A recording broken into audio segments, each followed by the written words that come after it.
Hey there, emerging expat. You're tuned in to Let's Move to Portugal. I'm Victoria from Expats Everywhere's podcast, and I have the distinct honor of bringing you, YouTube travelers, and our resident of Portugal experts, Expats Everywhere's Josh and Kalie.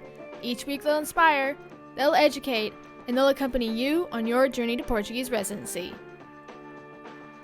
This week on Let's Move to Portugal, Kathleen shares her journey of moving to Portugal, navigating cultural challenges, and preparing for the Portuguese language exam required for citizenship. Keep listening to find out how she managed it all. Hey expats and travelers, welcome back to Expats Everywhere presents the Let's Move to Portugal podcast. Kalie, how you doing? Oh, I'm doing well. The typical question. There's a lot going on right now. Tons. I guess for you listener, we've been talking about going to Asia. So we went to Asia and we're back. And then we moved into our new place. So if you are watching this on YouTube, you'll see the background is different. Yeah. And you might see some junk in the background. Apologies. I'm trying to cover it, like big body it. So arms. You just can't see anything.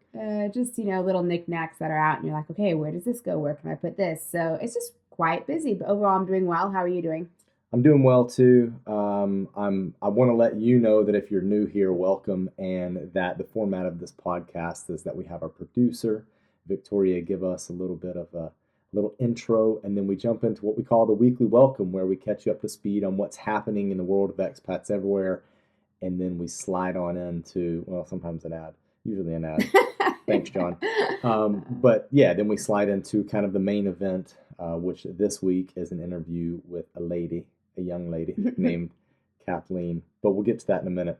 So a ton going on. The vertical community venture, aka now Let's Get Building with Josh and Kalie, that other YouTube channel we have, and that project, that real estate project we have, is going really well. I'm excited. So last week when we got back on the weekend, I tried to check the property out, and I went on a day, like a work day, and they've changed the way they've locked the place up. So they lock it up from the inside, which means that unless they can hear me shouting, I can't get in.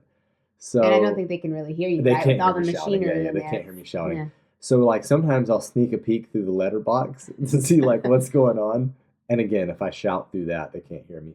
But I did make it over there on the weekend, just a couple days ago, and I was able to see the progress they've made, and they have made some progress. Yeah, you came home quite excited. Yeah. I actually still haven't seen the videos yet. You took a bunch of videos because we'll put it in, the videos for the channel.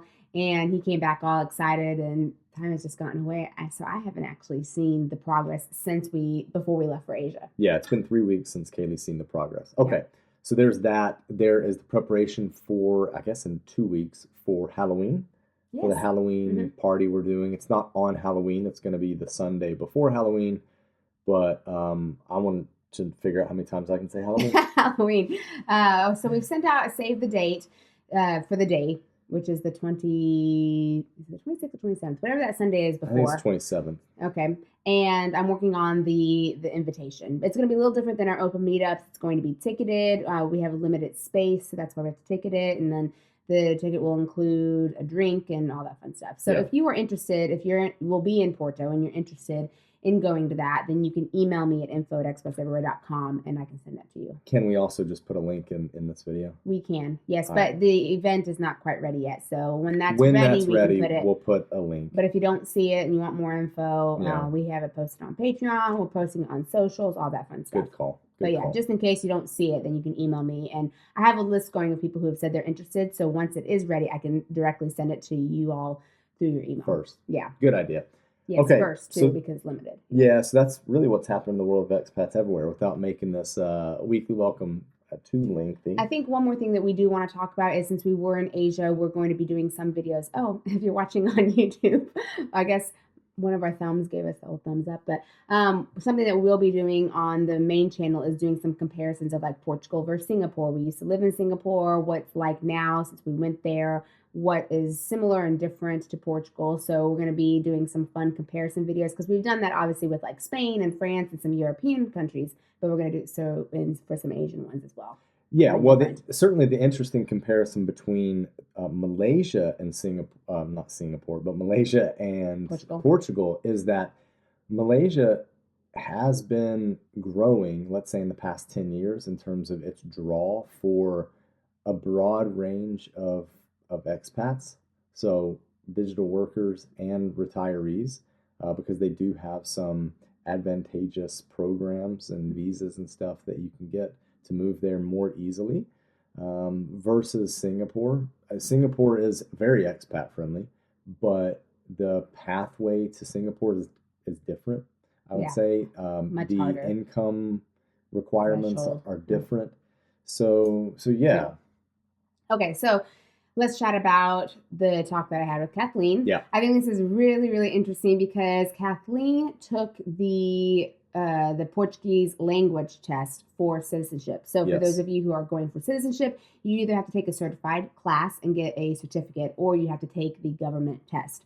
She chose to take the test, and we unpack that. So we talk about how she was feeling, of course, the emotional side of it, why she decided to do the test versus taking a class. Yeah. And then she gives you insight into what was actually on the test. Not like specific questions, of course, because I'm sure she can't even remember that, but the layout, of what you need to know and how it was, where she took it. So if you're in that area, similarities. So it was really, really interesting. I think it's super informative for anyone who, well, one, just wants to learn the language, but two, then also is trying to decide between, like, do I take a class for citizenship for that certificate, or do I just go ahead and study on my own? What should I study on my own? Because she talks about that as well, like what she studied on her own. And then do I take the test? So it was very informative. She and her husband, Richard, so Kat and Richard are both maybe 6 months behind us. So they're about a year and a half out from applying for citizenship, right? Yeah. And it was kind of the dates fell into place for them to go ahead and take the test now, which is why they did it, because they want to have at least that portion of the requirement for citizenship taken care of. Right. And then she talks about how they did it earlier as well, just in case they had to retake it. That was it. Or if they had to plan B, either retake or then take a class. So they did it early enough. So that's another thing too. Like, even though you might not be ready for citizenship, if it's a couple years out, you can still either take this test or do the course. So something to consider. So she gives a lot of good information. Awesome. You ready to get to it? Yeah, let's do it. All right, before we get started, let's talk about this week's sponsor, Green Ocean Advisors. Well, I think the world right now can feel a little chaotic, but that doesn't mean that your finances have to, because I think when your finances feel chaotic, everything is just out of whack, right? Yep, and Green Ocean Advisors will help you put together a plan to weather all those financial storms that may come your way. It's a little tricky whenever you make a move. You're often asking yourself questions like, is it time to invest in AI? What's up with that? Ooh, AI, that's a good one. Or how about crypto? I think a lot of people talk about crypto or Bitcoin when it comes to Portugal because of the taxes. So is that for you? Maybe closer to home is, should I sell my home before moving to Portugal, or should I rent it out? Everyone's situation really is different, so it's good to talk to a financial advisor about your specific portfolio before you make the move, or even if you're already in Portugal. Now, click the link in the description section below or in the show notes, depending on how you're consuming this right here. And be sure to click the one that gets you a free 15-minute consultation. It's specifically to Expats Everywhere. Thank you, John, for that. Now, on to the show. I'm so excited to have you on today because one big thing we're going to talk about is that you did the language exam here for citizenship. You've done that already, but you've also been here for quite a while. So how long have you been here for, and who did you initially move with? Yeah, thanks for having me today, Kalie. So I have been living in Portugal with my husband, Richard, for about 4.5 years now. Okay, and when you moved here, it was just the two of you, but now you've actually added to the family, right? Yeah, now we have a little girl, and she turns 2 next month. Okay. So that has been quite the journey. Okay, and you had her in Portugal. Mm-hmm. Yep, Okay. that's correct. When we moved here, I knew 0 Portuguese. Okay, and you know more now? Enough to pass the language exam. Yes. I would not say I'm fluent by any means. But yeah, enough to get around, to pass the A2 exam and do a handful of things. Okay, where do you currently live? We live in Lisbon. And have you always lived there? So it's been 4.5 years. When we first arrived here, it was right before COVID. We moved here on the D7 visa, and we needed, accommodations for the first 6 months. at the time that was the requirement. So we started out in Lisbon, but we used to be digital nomads. So I think the travel bug is in us. And so with COVID happening and us being unable to leave the country, we ended up traveling quite a bit through Portugal. So we've lived in Lisbon. We've spent quite a bit of time up in Porto. We've lived in the Algarve, in Lagos specifically. We've also lived along the Silver Coast. But yeah, we've been in Lisbon for the past few years. Okay, let's chat a little bit about the different places you've been and what you liked and didn't like about them. So we'll get to Lisbon last since you're there. So you were down in Algarve for a little bit. Mm-hmm. Where specifically? Yeah, we were in Lagos. It was really odd time so we were there during low season and during COVID. So it was like actually really the town was very, very sleepy and quiet. At the time, you couldn't even walk on the boardwalk. So I'd say that our experience of Lagos was primarily in our apartment.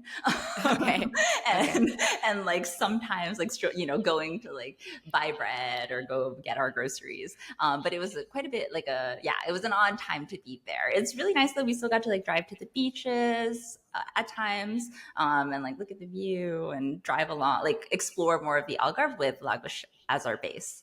But I can't speak too much to like community and like really living there. Right. Okay. So if we take the people out of it, just because there weren't very many people, did you like the city itself? Yeah, I would say that in the winter, it's the winters are nice. I think they're mildest in the Algarve, so the weather was really nice. We were there in February, but it never got nearly as cold as it does, it's much warmer than like Lisbon, Porto. So that was nice. Lots of sun. We were in a very nice apartment, like near the marina, so we had a nice view and we could walking around the city. I think Lagos in the Algarve, like we when we moved to Portugal, or actually rather when we left the US, we were really excited to get rid of our car. And I'd say that living in Portugal between Lisbon and Porto, which we ultimately landed on Lisbon, one of the criteria was that we didn't want to own a car. But in the Algarve, I feel like you really do need a car. Mm-hmm. So we had a car in the Algarve, but within Lagos itself, it's like a very walkable city. So oftentimes we would just bring our car to explore other places. Otherwise, going around the city, very pedestrian friendly. Yeah, that makes sense. A big perk in the winter is that it's sunny and it's quite mild, right? So you've got really good weather, maybe less people, but then another thing is that you do need a car overall just to explore the rest of the Algarve, right? Yeah. Okay, so then let's compare Silver Coast, because that's also beachy but further north. So how would you compare? Where were you in the Silver Coast? Yeah, so in the Silver Coast, we lived in Lourinhã, which is quite a random town. It's most famous for the dinosaur park. We ended up there because honestly, we were just searching for good deals because it was COVID and it was low season. And we were like, I wonder if we can get like a cool accommodation somewhere in Portugal. And so we found a nice like surf villa.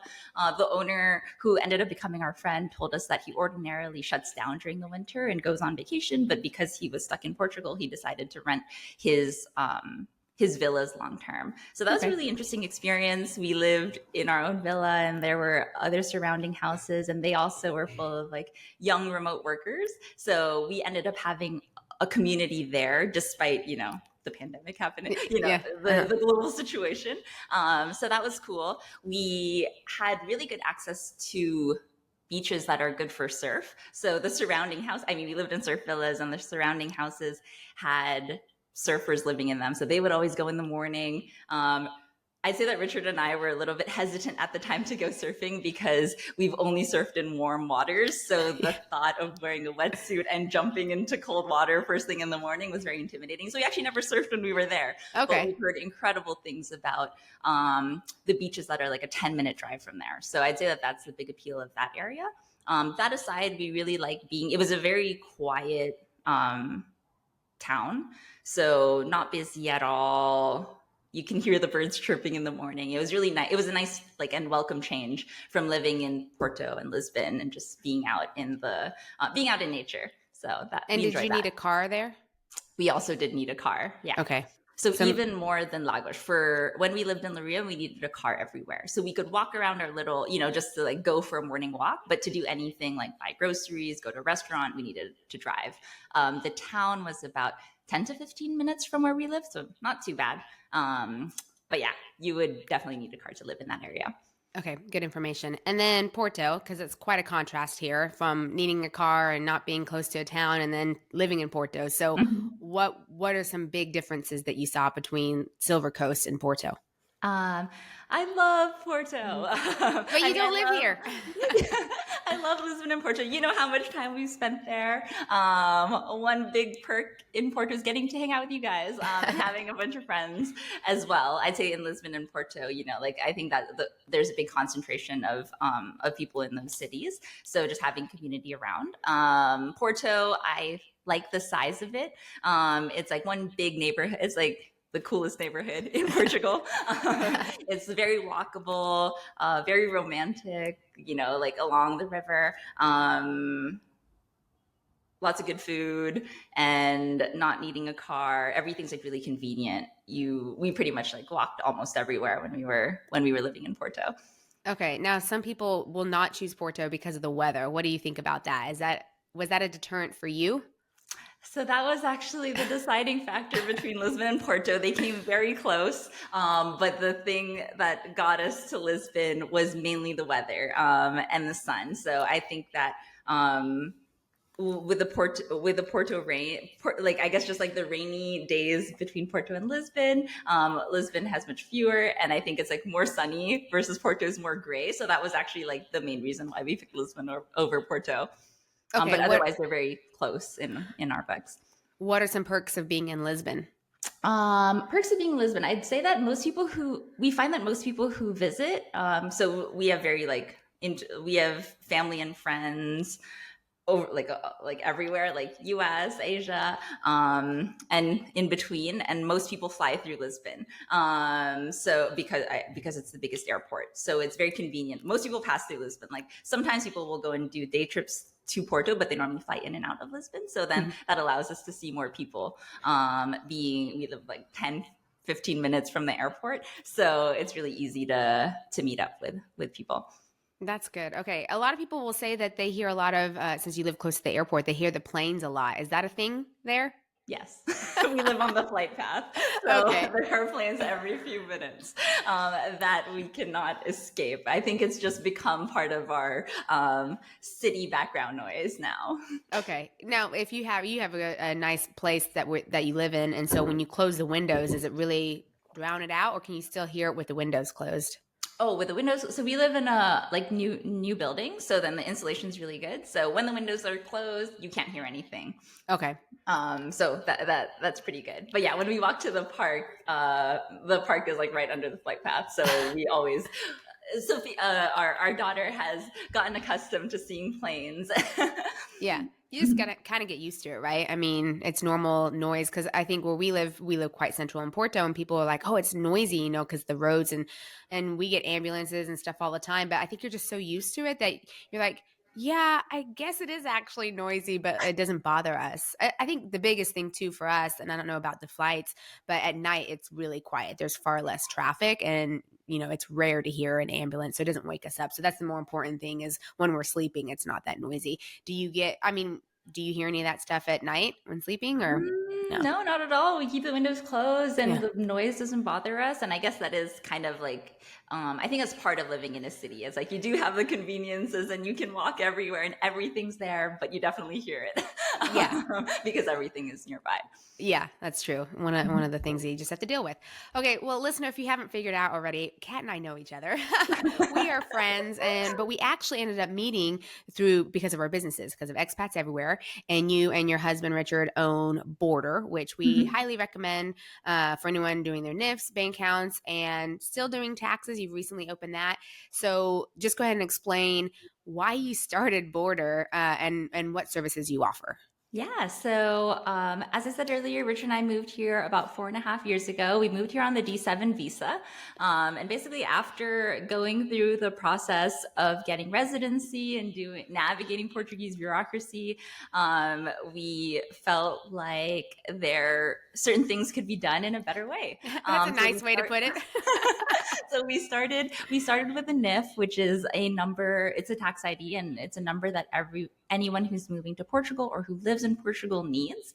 And at the time, getting one was actually very, very difficult. So we started with this idea of putting it online, making a website, making it easy making information easily accessible, allowing people to pay with a credit card and have good customer support, and just like provide a good service around getting this number. And so it started with that, and it turns out it was very much needed and very well received. And so it quickly went from we moved on from providing tax IDs or NIFs to opening bank accounts. At the time, it was COVID. People were applying for the visas and needed to get Portuguese bank accounts, but people couldn't fly here. So we figured out basically how people can open Portuguese bank accounts remotely. And offer that. And then over the years, we've added other services. So now catering to people who now live in Portugal, we offer tax consultations, Portugal tax filing, the NIS, which is like a social security number. And so basically what we do is streamline the process of moving to Portugal and making it easier for foreigners who live here. Yeah, that's great. And we'll put your information in the description in the show notes. And then if you use our special link listener, then you do get a discount. So check that out. I think one of the biggest things, which we obviously like to recommend you, is because you have an American mindset with customer service, like you were saying, customer support, which is a big thing. Because, maybe the Portuguese aren't the fastest at replying by email or even trying to get in touch phone, but it's even harder by phone when you're remote. So you rely on email. So if you don't have someone who's communicating, it can be very stressful. But I think this is what Bordr does really well, is you guys are spot on with communication and support. I think also we have a team. We respond to all emails, within one business day. Those were like the biggest shocks of coming to Portugal and starting a business, or just living here and just finding out. I think sometimes we have like certain expectations of how things run, but you're in a new country and things are done differently.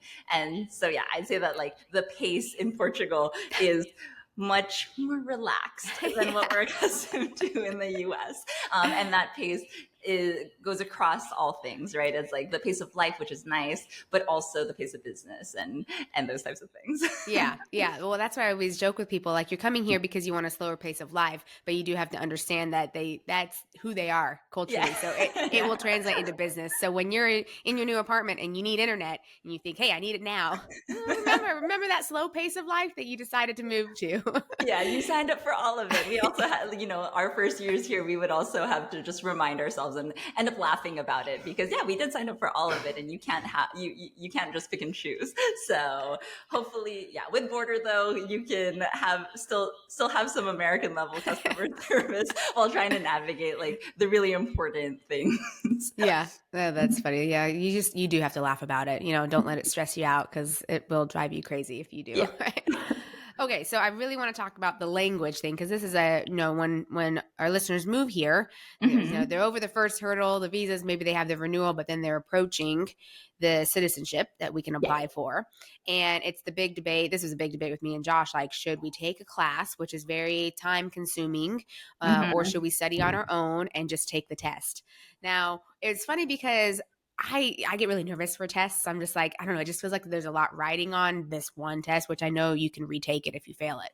But I was like, I don't know, maybe we should do a class. But then we had just decided, okay, let's just study on our own. We're going to be very diligent for like 6 months, 1 hour a day on the weekdays. Like when our daughter's asleep, we'll do it in the evening and we'll take the test. So we had just decided on that. And then this company approached us to do online lessons, completely remote, to get the certificate. And with this, there's no tests. So I was like, this sounds amazing. Let's try this out. So we are towards the end of that, which is great. So we're almost done with that and we will get the certificate that way. However, you chose a different way. So tell us your thought process. Why did you choose to take the test rather than take a class?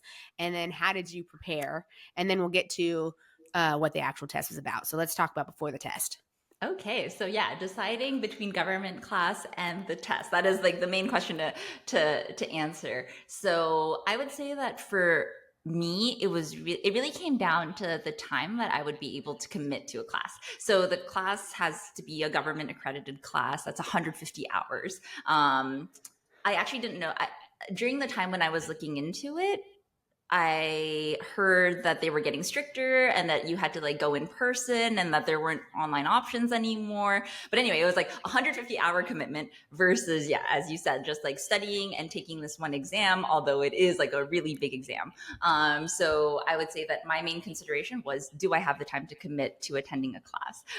It does seem like the class is like more guaranteed because you take the class, you pass. I think there's might be an assessment within the class, but there's no like pass. There's not like a big pass or fail. Versus the other one, which is like, okay, I will try to study as much as I can and be as prepared as I can as possible, and then we just see, but the outcome is not guaranteed. So personally, it came down to time commitment because we have had we had a baby and then a toddler, and she's a handful, and then we also have a business.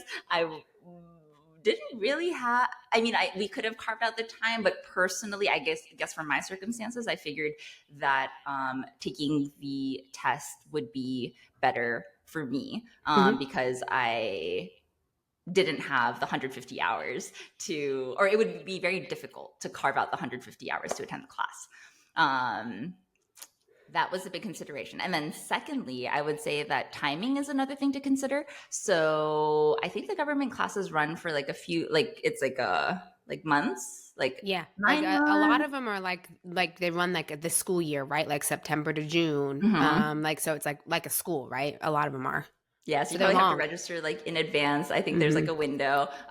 So that's one thing to consider. And then the other one for the exams, they actually only do it a few times a year. I just checked the website before this call just to make sure. And like for 2024, they had 6 dates that you could take the exam.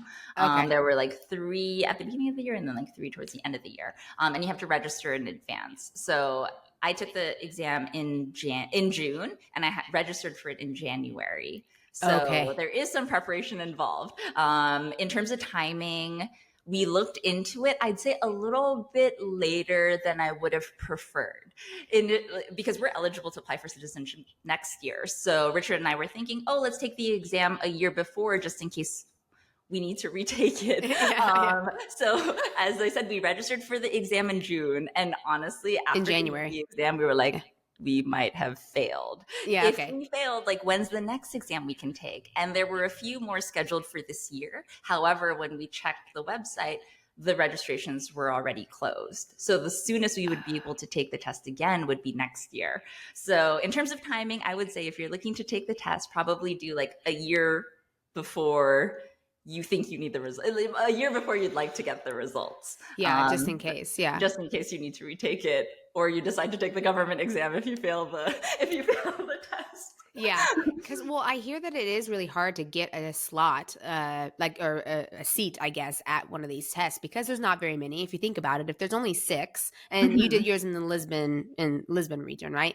Yes. So if there's only 6 time slots and you have so many people at such high demand, then they get snatched up. If you think you applied or got your seat in January for a June one, but then when you said you looked around June time for the ones at the end of the year and they were gone. Yeah. We checked like right after taking the exam. We were like, should we secure a slot for the next exam? And there were a few more tests scheduled for the remainder of the year, but they were all fully booked.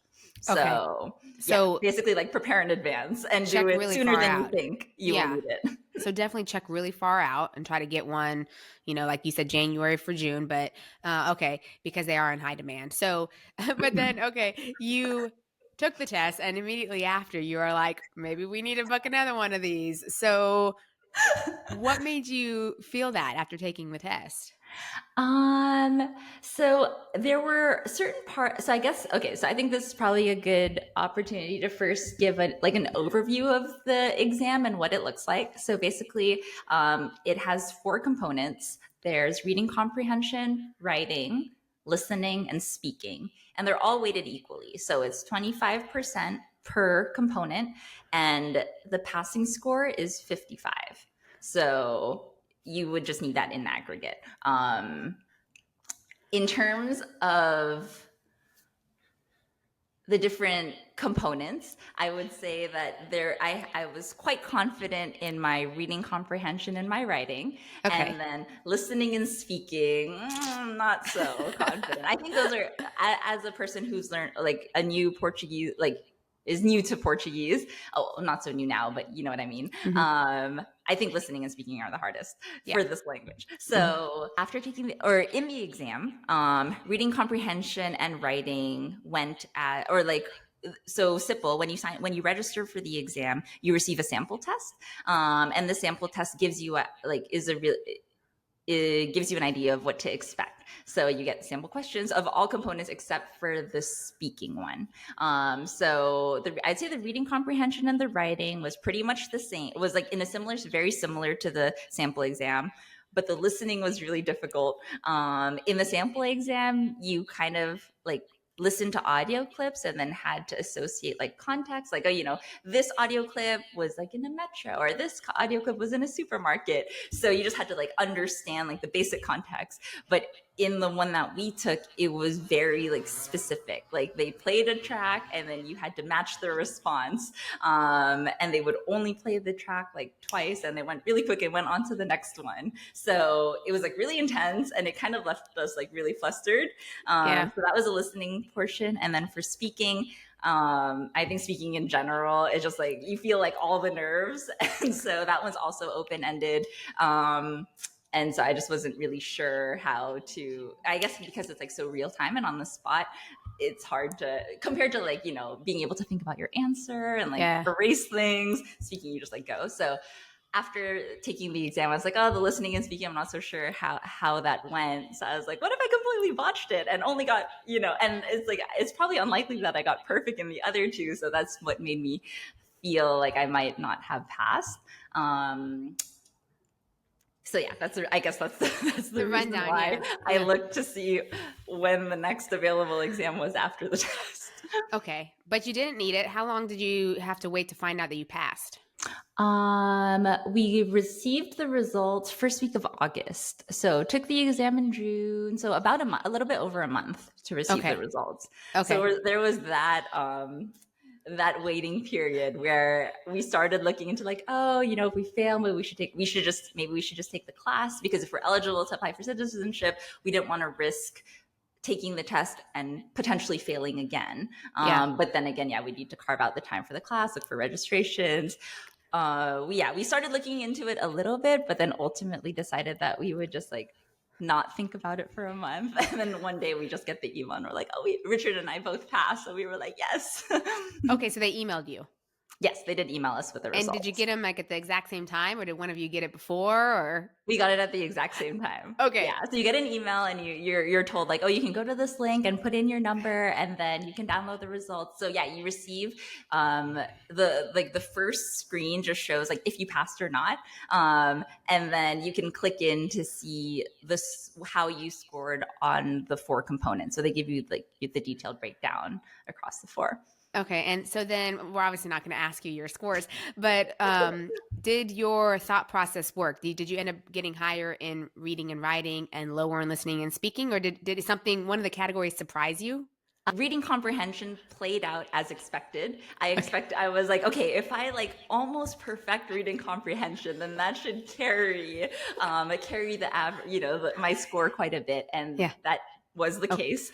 And then writing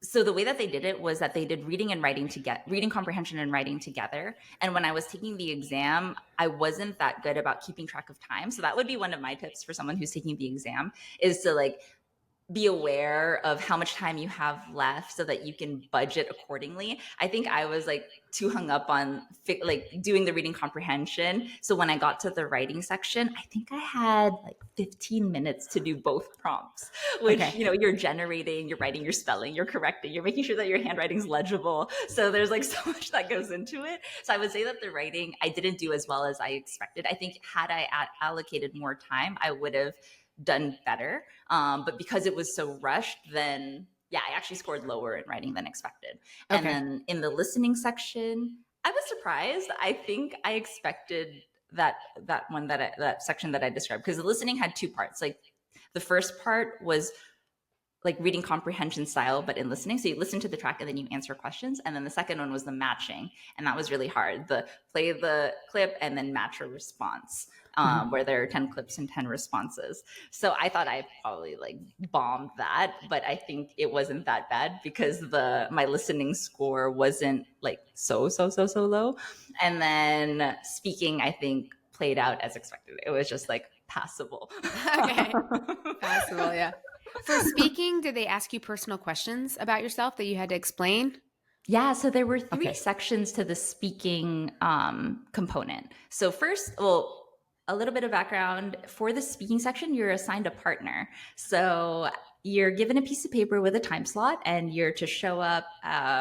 You basically like do the reading, writing, listening in the morning, and then you take a lunch break, and then you come back for your speaking exam. So you're matched with someone random, and so you show up for your time slot, and then you're both seated at a table, and then you have like a facilitator who gives the speaking exam.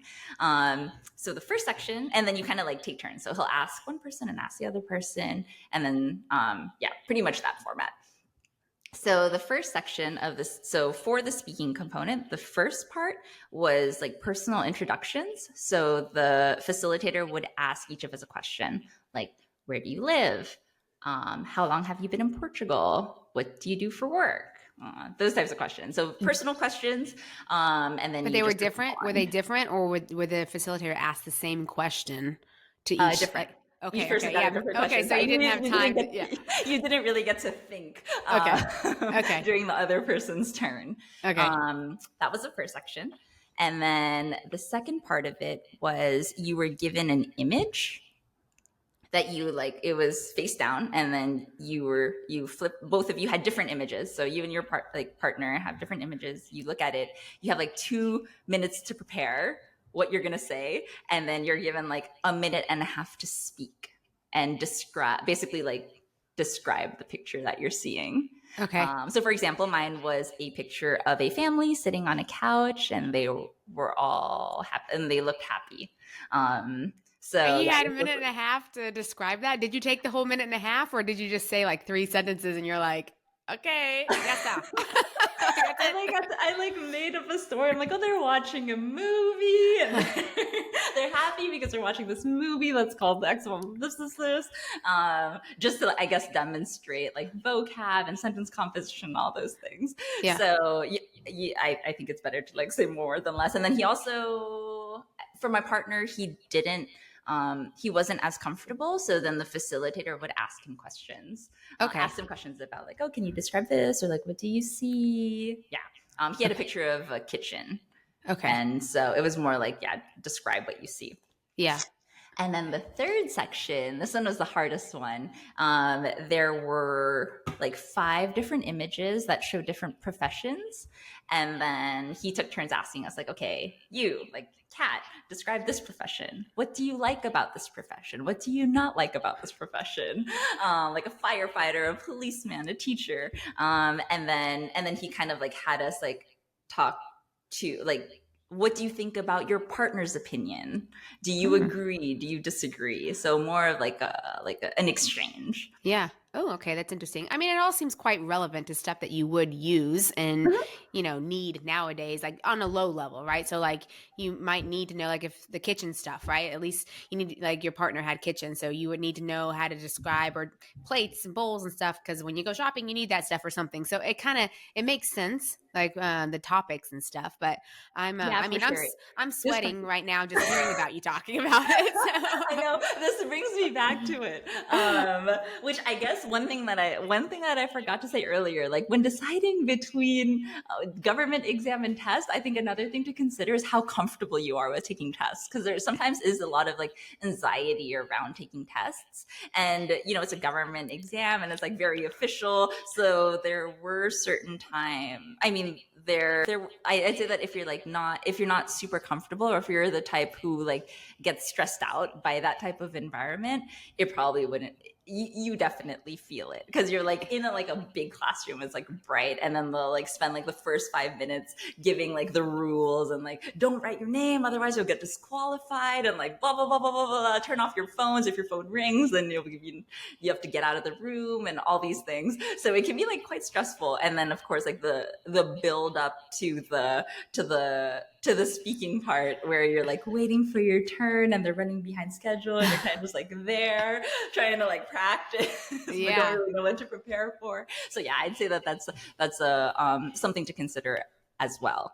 Yeah, typical that they're running behind schedule, right? Of course. Yeah. It's Welcome like to Portugal. But then there are like 2 more people like ahead of you. Although it was kind of good because then the people who exited the room, you can kind of just like look at their reactions and see like, oh, how are they doing? Yeah. Okay. Yeah. So that's interesting. I think I would like not be able to sleep the night before, and then it's stressful with the same as you, like having a child and then having a business and just so much going into it. So it's stuff occupying your mind. But okay, but you made it. So woohoo. Okay. So that was the speaking. Oh, listening. Sometimes I hear that when people take the test that the quality of the how it's played is bad. Did you have an issue with that? No, it was pretty clear. However, the tracks, I think it's by design where it'll be like audio in a restaurant. So there will be background noise to the audio, like restaurant noise, or like they're in the street. So there's like, there's that background noise within the audio track, but I believe it's intentional. Yeah. But that aside, just like they play it from a loudspeaker in the room. From my experience, at least, it was very like clear. It was good. Okay. Oh, I wanted to ask you, when you said at the beginning they're giving all these instructions, like don't write your name and everything, they do all that in English? Oh, in Portuguese. They do it all in Portuguese. Oh yeah. My gosh. yeah. All Portuguese. So no like English. No English throughout the whole process. So like even like when you get your little paper with your time slides, all that stuff in Portuguese too? Mm-hmm. How silly is that? They'll give instructions to like put your ID on your desk, pull out your pencils, don't have anything else on the table. That's all in Portuguese. Do you have any questions? Does anyone need to use the bathroom? Like there was zero English spoken during the whole time. So people are just looking around, right? Like what's everybody else doing? Surprisingly, no. But then I think Sipple does a good job. So they send you some YouTube videos to watch when you register. Like when you register and like before the test as a reminder, but they basically like talk about the instructions and how the test is going to go in the YouTube video. So a lot of what they said during the exam, I already knew because Richard and I watched the videos ahead of time. And I think a big part of like reducing your like being less nervous about taking the test is just knowing what you're going into and being as prepared as possible. So yeah, we watched the YouTube videos. I looked at Reddit and just like look for people who have taken the exam to see their experience. So I knew that like you go into a room and that you're going to, you have to prepare your stuff and that you're going to be like it's split into 2 parts. So just like, I think knowing what to expect helps a lot in terms. Yeah. I feel like if I didn't watch the video when I was there and they were speaking like full speed Portuguese about the instructions, I would be so lost. But a lot of what they said I had already known, so I was okay. That's nice of them to send you videos so that you know what's going on. Yeah. Okay. So with the reading comprehension, is it like everyday stuff like a story, or is it like the history of Portugal? It's like a mix. So like one section that I remember is it would show like a situation. It would describe a situation. For example, like your friend, like Joao is waiting at the metro, and then you would like pick an appropriate SMS that would match that situation. Okay. So quite practical stuff. There was another one that talked about like a long road, like highway in Portugal and things about it. And then you would answer questions. So it was like a passage, like multiple paragraphs about describing this long highway and what it's good for and the towns that you see along the way. And then there would be corresponding questions. That would test your understanding of the passage. Okay, that makes sense. So not so much stories. I'd say they're closer to like everyday closer to like more practical everyday things. Okay, that's good. So did Richard have a different technique to you? Because obviously both worked. So what was his technique? Richard took a handful of years of Spanish in high school and in college. So he has like more of a foundation for romance language. So I would say that he had a head start for learning Portuguese, and that's been evident since day one of us moving here.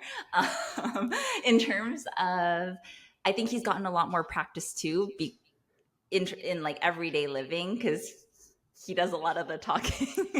And I think I have more of a tendency, because he can handle it, then I do have a tendency to igual or just participate.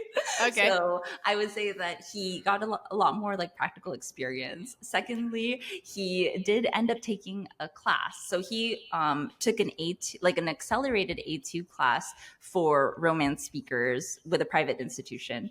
It was a 2.5-month course that was 3 hours a week.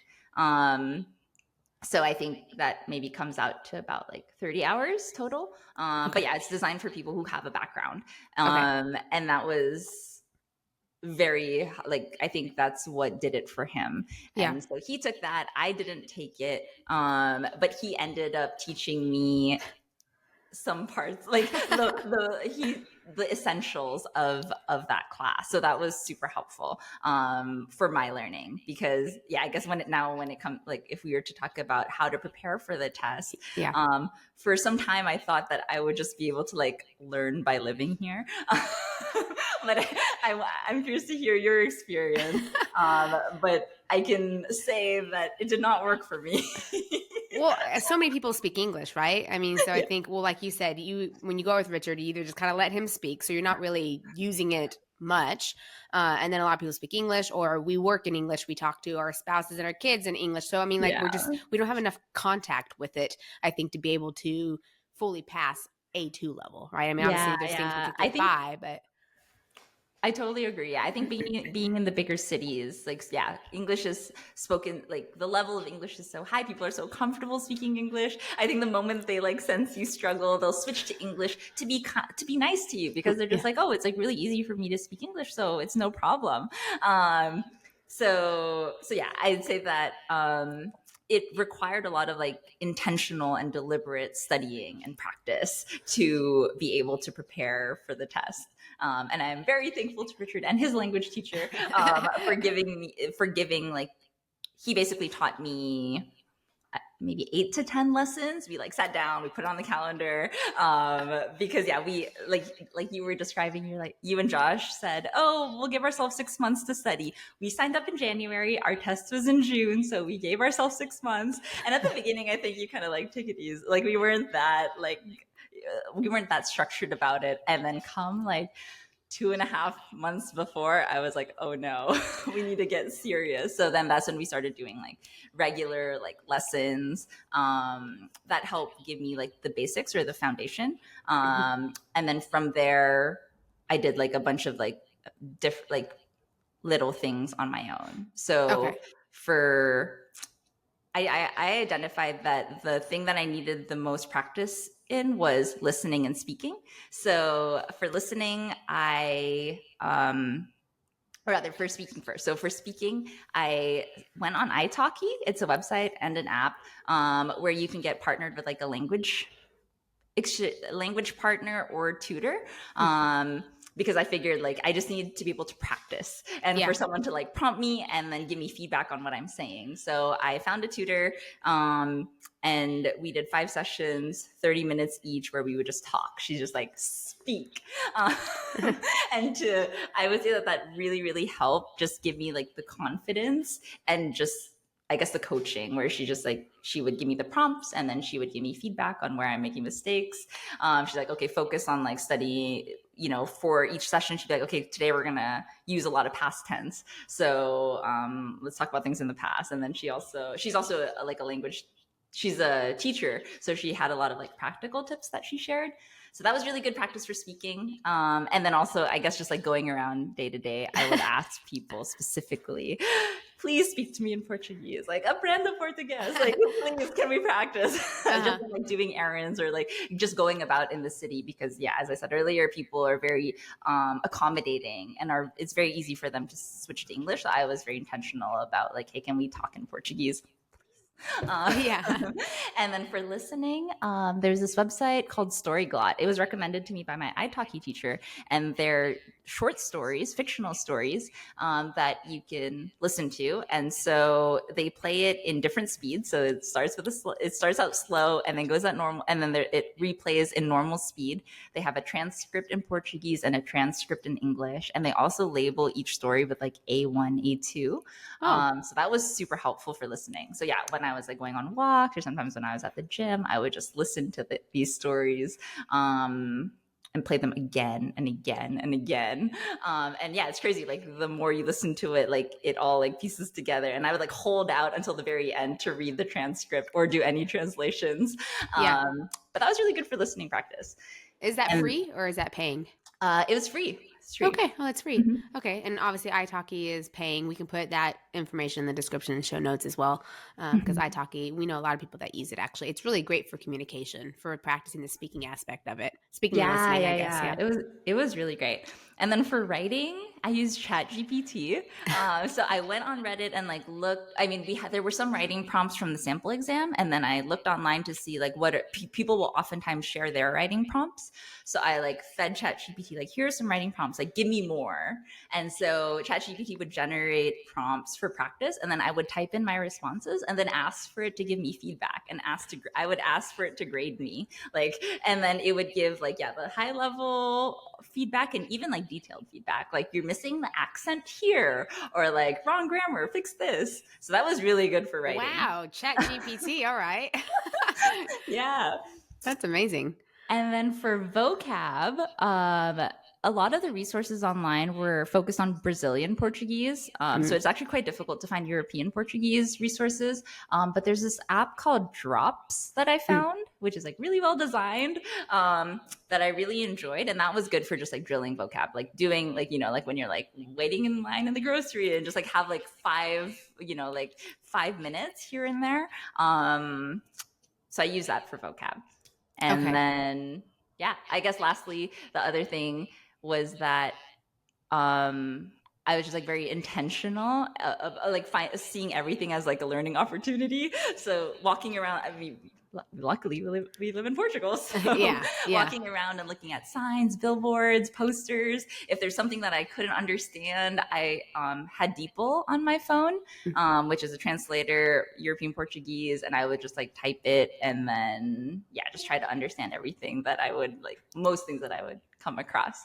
Yeah. Well, that's really good advice. People have to remember that you want European Portuguese, not Brazilian Portuguese, because there's so much out there that's Brazilian Portuguese. So make sure that you're learning European, because they are different, huh? Yes. Yeah. Yeah. Very important. Yeah, I don't know if Google Translate defaults to Brazilian Portuguese. I think Google recently has it's one of them. I think it's Google who recently has added you can do Brazilian or European. One of the big ones I remember recently saying, "Oh, they're doing European now, finally." You know, I remember thinking that, and it might have been Google Translate. I can't remember who it was, but yeah, so that's really good to know.